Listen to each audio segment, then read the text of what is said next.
I'm Cody. And I'm Joseph. We're from Kind Society. And you're watching No Huntsville. This episode of No Huntsville is brought to you by Straight to Ale Brewery.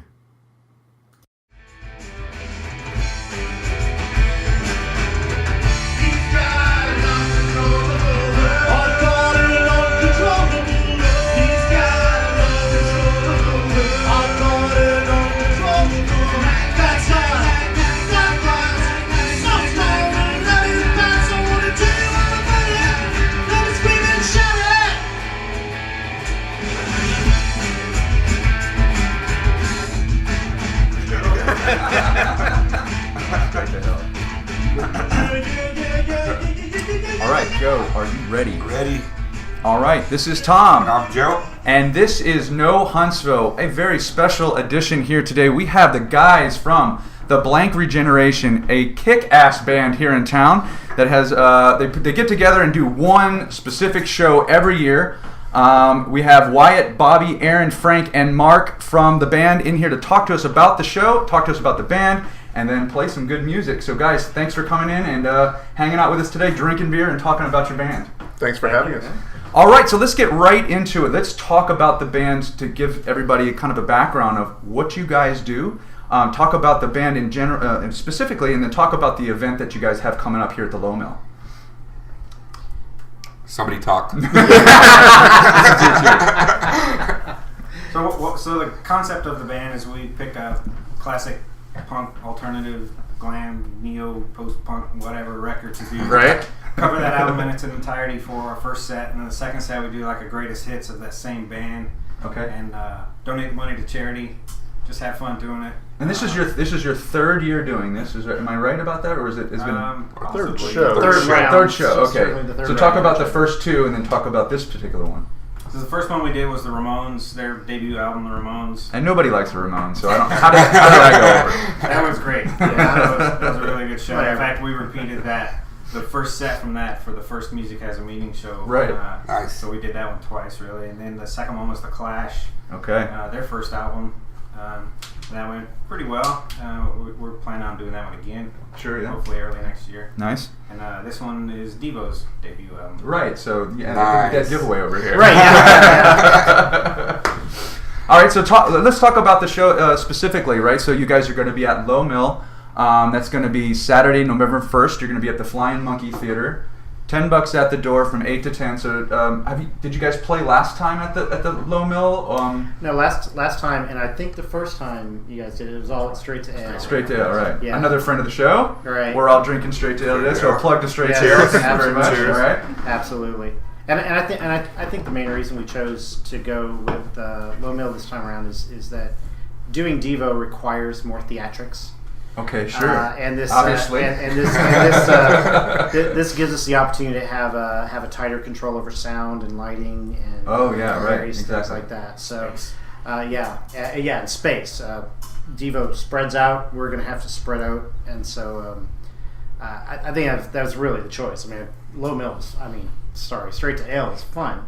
Lowe Mill we just need that for the theatrics, I think. Your Yeah, 14 keyboards, too. My 14, like I said, space. I'm going to be like Paul Schaefer on acid. Oh my God, that's a band name right there. I'll make T-shirts. Well, let's talk about the specifics about Devo this time. So, what are some of the challenges that you guys face trying to cover a band like this? Right, a lot of sound. Yeah. So, talk to me about that. Well, it takes the mad scientist. I'm the mad scientist, I guess. Yeah. Well, I started working. I came on board with Blank Regeneration during the Clash show because they needed a keyboard player. Right.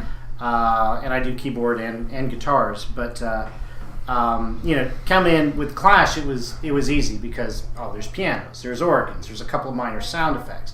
With Devo, you're working with a band that at the time was cutting edge in the kind of sounds that they were doing, the way they were using synthesizers, the way they were recording and mixing. And unique. And extremely unique, yeah. Right. Progressive before it was cool to be progressive in a lot of ways. So one of the biggest challenges has been so much synthesizer work, having to go in, figure out the parts, which a lot of them are atonal.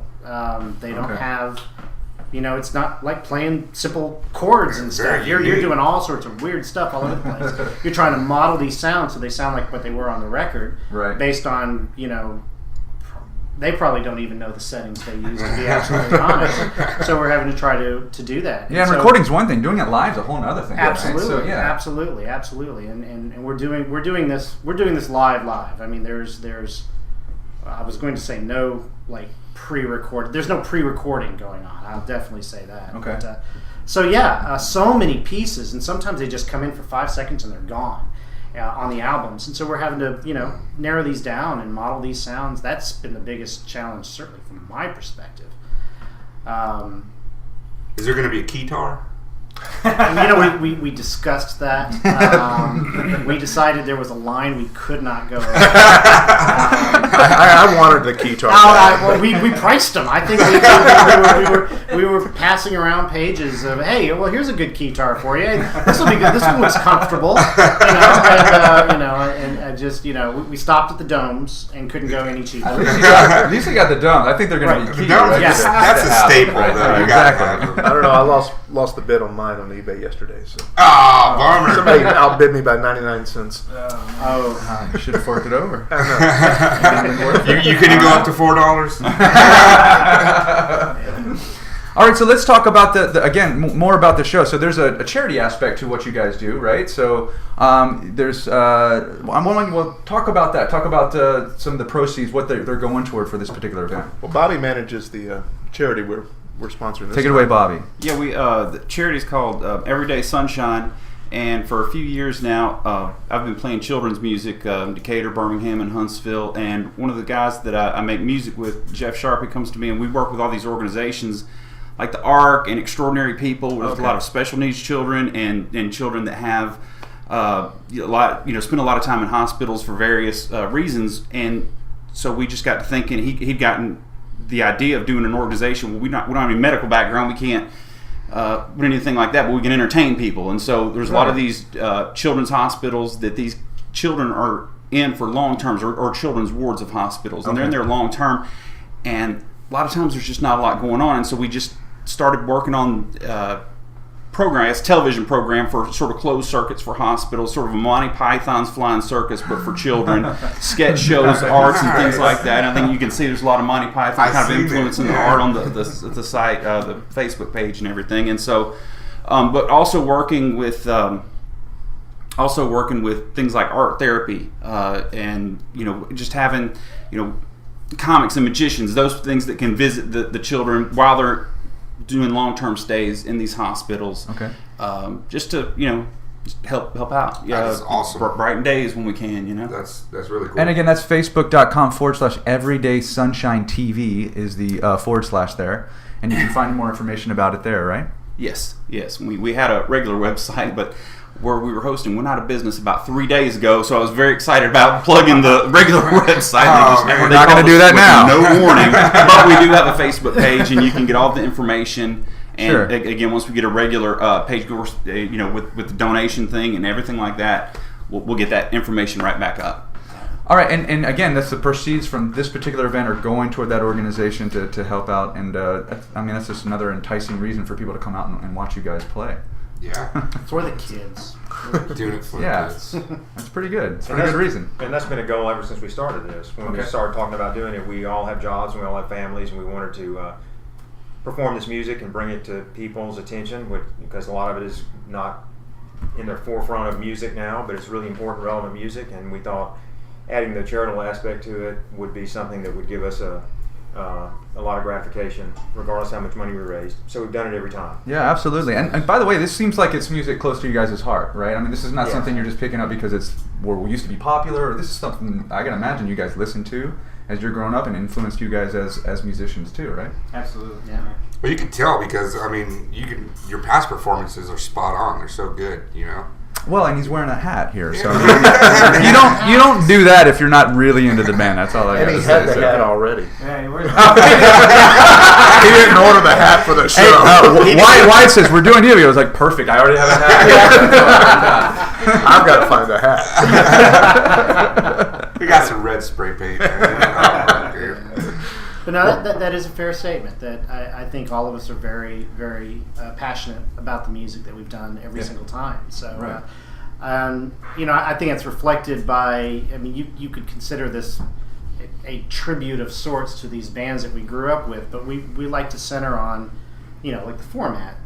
Do an iconic album and then just do the rest of the hits. We're not just going to do the hits, We're not going to do the stuff Right. We're going to do the stuff that we love, that inspires. It's almost like reintroducing people. Exactly. And hopefully people come back on board. Yeah, exactly. People come back on board. They see this, I didn't know The Clash did that, or I didn't know Devo recorded that song, or did a version of that song in the case of a lot of the stuff that Devo did. And it's an incredible experience to be able to share that, and I hope people really take something away from that. You know what, dude? As I have kids now, and I'm introducing some to this music, and I get to relive it. You vicariously live through your kids again, right? Which is great. And I gotta imagine a lot of you guys have kids, so you kind of do that, which is kind of cool. And again, it's reintroducing people of other generations of this music, which is just, you picked really, the three bands that you picked are just, they're massive. They're huge. Great. And they influence more people than I think people realize, which is just pretty amazing. But the project in itself, I think the fun part of it for you guys, I'm sure, is the challenge behind it. The whole thing is challenging. First of all, you want to pay good homage to these bands that you completely probably idolize, right? So there's that in it, in itself, but also to be able to be talented enough to actually pull it off is pretty amazing, which is it's been fun to go back and listen to that stuff, because we've all listened to it for years and years, but to go back and listen to it, to play it, analyze it this time, which is different, right? Yes. Which that's got to be pretty amazing. That's very cool. You go back and you hear it a whole other way because you're older now, and you really get to dissect it and kind of do it, which sounds pretty fun, pretty exciting. Aaron and I have played in the past together, and we've both been sticklers for detail. And we would joke about how me and him have been over one bar of a song and spend hours on, which really, if you could have just done anything and no one would have noticed. But there's a passion involved to me and him both just to get in. And that's not exaggeration. I remember spending an hour discussing a bar and a Beatles song. Completely, You know what's really cool? People watching you, I think that would really say they're really big Devo fans. They might pick up on that and appreciate what you guys are doing even more, like on the subtle things that you guys really paid attention to, which would be pretty cool, I think. Yeah, it doesn't seem like an easy sound to mimic. That's a lot of sound in those Devo songs. There is, and you go back and listen to Devo live, they didn't do all that when they played. That's interesting. I didn't even think about that part of it. You guys, I'm sure you listen to them play live, and you're wondering what they're doing and what they're not doing as opposed to the studio, right? Yeah. And it's interesting to see what they decided. Okay, well, we don't need that part. Right. It's not integral. Now, did you try to mimic that, or did you try to do your own thing? We're trying to be true to the recording, which is challenging, and sometimes it's impossible because there's so many overdubs and 14 keyboard parts, and we only have 2 people to cover them. Yeah, 4 hands on keyboards between us. It was just luckily, there was never more than 2 guitar players. So. Now, who's going to be in control of the whip? I think that's why. Right here. You know what's funny? I like how that was a kind of a joke question, and then you had a serious answer. That was awesome. He is working on being able to trigger that trigger with a whip from about 14 feet. Right. Wow. In time. Nice. It's tough. Right. That's pretty amazing. So. Not a Devo fan. Doesn't think the whip is funny at all. All right, guys. So again, that's the Blank Regeneration playing. They're calling it the Devo Dance Party, so that's what I'm going to call it here. Nice. Live at the Lowe Mill ARTS Entertainment. That's November 1st, 8 to 10 p.m. at the Flying Monkey Arts Theater. $10 at the door. Watch these guys play and relive some of that really good music, and also it's for a great cause. So I think everybody should come out and promote this thing, and I'm really excited to have you guys here and to talk about it, and also that you guys are going to play some songs here, which I'm really excited about too. I think we should end the interview and get to that right now because I'm really kind of excited about that. So again, guys, thanks for coming in and talking to us, and I'm really excited about these guys. Please go out and see these guys and support what they're doing and watch some really good music. So thanks, guys. Thank you. Yes. Please stay tuned for the second part of our interview with the Blank Regeneration, where they play 2 songs in our studio.